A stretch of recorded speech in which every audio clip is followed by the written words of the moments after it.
PlayStation All the Brains mug, my yearly supply of Skittles and Reese's Pieces, my Canada mousepad, and even my battery charger. All gone, and my desk completely rearranged at a 45-degree angle so she can see what I'm doing from her own office desk. Because, oh, how lucky can I be, I work at the flagship hotel adjacent to head office, where we are watched like guinea pigs. She monitors my toilet breaks, how many times I go for a cup of coffee, and even what I eat. I can't count the number of times I've returned from the printer room and found my donut on the floor while she hides behind her computer screen with a smirk. I swear this is beyond harassment. And this year will be the 6th time she has turned me down for a promotion. I would understand if I was a slacker, but I work very, very hard for my crust of bread. So, why don't I do anything about it? Because I have everything to lose and she holds the dagger by the handle. Anything I claim will not be believed unless I can substantiate it. Besides, what am I going to say to the people on the top floor? Excuse me, but your head of HR has just binned my Krispy Kreme. Rumour has it, no men are allowed anywhere near her home, where she lives with her divorced sister, who joined the Single and Furious Club. Apparently, they have a ground-to-air missile they use to fight off blokes. You'd think that, softened by her sister's plight, Susan would give a single mum like me a break. But no. So here I am, on the M3, ass and all, because she couldn't bully anyone else into doing it. I have absolutely no choice. But perhaps, just perhaps, if I can get this mess sorted, I'll finally crack that promotion and get her off my back. I turn and ruffle Danny's blonde hair. It'll be fun, darling, you'll see. So I've been telling him, my poor kid. He needs a break more than I do. I wish I could give him so much more, like a real, complete family, as opposed to the two of us.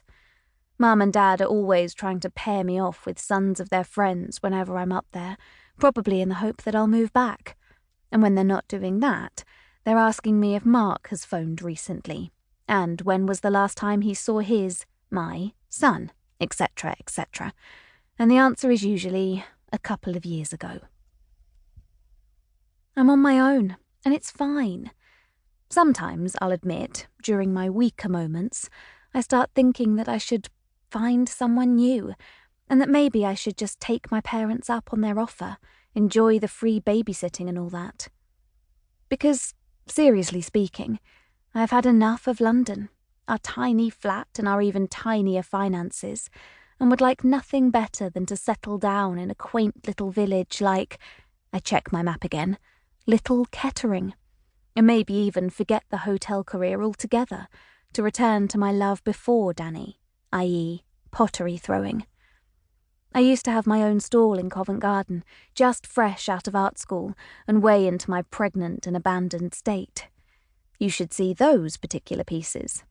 They're all lopsided because I couldn't stop crying, let alone stop my hands from shaking.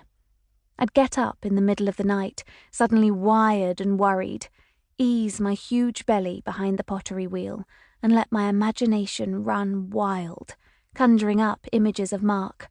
Headless Mark, eyes gouged out Mark, legless Mark, and, yes, Mark minus his implement.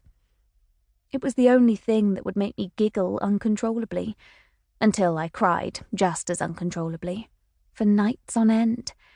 I never want to go back to feeling like that again.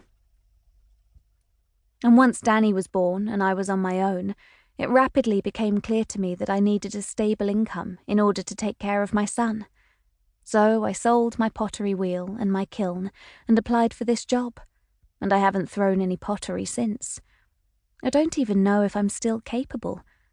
I used to be quite good, actually, specialising in beach themes.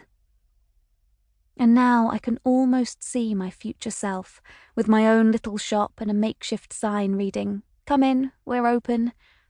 Prospective buyers or even passers-by would come in all the way to the back and watch. Scratch that. They'd better buy, otherwise we don't eat.